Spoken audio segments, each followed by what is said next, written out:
Hello everyone, I've grown up believing that good food is the foundation of genuine happiness. Cooking is way beyond just food on the table. It is a beautiful process that connects people, creates memories, and joy. As I was growing up, I was always intrigued and fascinated by people who cook both professionally and personally and how easily they wove magic into the food I luckily got to eat. Today, I'm here with someone who I've always admired, someone who cooks with such joy that just watching her online as she churns out various dishes is absolutely incredible. Chef Anahita Dondi got her start at age 10 by helping her mother, who herself was a chef and caterer, in the family kitchen. She was learning the basics of traditional Parsi food, the rich cuisine of India's Parsi culture and community to which she belonged. Later, in culinary school, she realized that Parsi cuisine was very underrepresented in the recipes and techniques that they were learning, and she decided to do something about it. Thank you so much for joining me today, Chef Anahita, and allowing me into your beautiful space. So food is such a source of joy and connection. So what was your journey like? As in, like, when did you know you wanted to create magic in the kitchen? So I actually started very early. I used to help my mom out in her kitchen. She's been a home baker and a home chef for the last 35 years now. And, by the age of 10, I kind of knew that this is the space I wanted to be. And I knew I loved food. Yeah. And I didn't just want to create it for like people at home, but I wanted to also showcase it to other people. So the love really started from home, and my mom saw that, I was deeply connected to food. So she encouraged me. So I started helping her ice cakes, cook with her, learn a lot, read a lot. And by the time I was 13, I was sure that I wanted to study in a culinary institute and go to Le Cordon Bleu, which is in London. So I studied there. What is your biggest inspiration that gets you up and, you decide to come to work every day? So I think the love for food is so ingrained. Like, I've been in this industry for almost 15 years. Yeah. Started off really young, and it's always been a source of energy and inspiration because it's always like pushed me to be more creative. Yeah. And that's the kind of, spark that you want to bring into this world. And I think food just kind of connects everyone. It's such a factor that just unites everyone. Even if you come from different cultures, it's always over a beautiful table where you share food. You can have lovely conversations and obviously lots of memories. So what really motivates me is just the fact that I get to cook yummy food. I love doing it. I love sharing it. And most important, teaching my team. That's so nice. Yeah. So that, like you said, like food is like, it brings different cultures and communities together, and that's why you love it. Absolutely. Yes.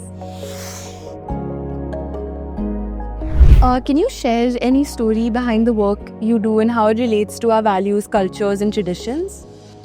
So, being brought up in a Parsi household, it's been, faith is something that has just been such a eye-opener. It's been so spiritual. It's guided me through life in taking some really big decisions. Yes. And for me, Zoroastrianism in one sentence would be good thoughts, good words, good deeds. It's something that I have always used in my life where I work, and I hope to continue to do so. It's just ingrained in my life, and I think our parents have really made us believe that if we do good work, there will be good things that will happen around us. Yeah. So that's just, the morals that we've been brought up with. And I hope to continue, teaching my children about the faith, about all the good things that have happened, and to just be a kind person, because there's so much happening in this world. You never know what anyone else is going through, and the least that you can do is just be kind to other person. Yes. Why did you choose to promote Parsi food all around the world? So I just felt, there's this story where I was in London and I was studying. I was very young, doing my master's. And right from the beginning, I always knew that I wanted to be a pastry chef. I wanted to study French cuisine and pastry, and I was doing really well. Yeah. But there was this one incident when I was in London that made me realize that, however much I would learn French cuisine and techniques, I'd never be as good as a French person doing it. Because they've kind of grown up with those flavors, and I realized I was missing home-cooked food. I was missing Parsi food. And this isn't, this is something that all kids go through. When you leave home, you realize the importance of home cooked food. And that's when I started cooking Parsi food in London, and a lot of people really appreciated it. And that's when it clicked. And I was like, why haven't I done this? Like, why haven't I chosen this as my path? So I came back to India and worked with Soda Bottle Opnewala. I was part of the opening team, created a Parsi Bombay Rani restaurant.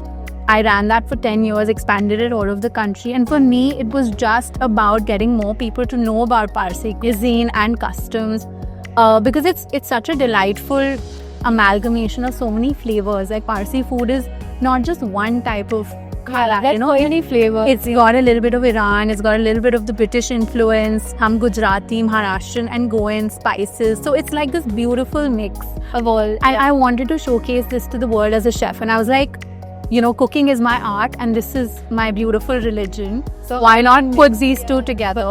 And every restaurant since then that I've consulted, I've always put Parsi food. The masalas have always come from my home. Mom makes the masalas. And it's a story that, I want people to be cooking like how they cook, like, biryani or rajma chawal or any other regional Indian dishes. I want them to cook dhan sak as well. Yeah. I want the world to know about Parsi food. What is your suggestion on keeping our community alive and vibrant even among the future generations? So, it's important to kind of get together. It's important to share your stories. It's important to create spaces like, the Bombay Club, which convey your story. And even with all the restaurants that I've set up, we've always tried to make sure that the younger generation that comes in gets to experience the whole vibe. So even with Soda Bottle Opnewala, it used to be like those old songs. There was a jukebox. It kind of took you back to a certain time. And that's what a space does. So I would always suggest the younger generation to be curious, to experiment, to try new things, and hopefully you will fall in love with everything that our ancestors left us with. Thank you so much. Thank you.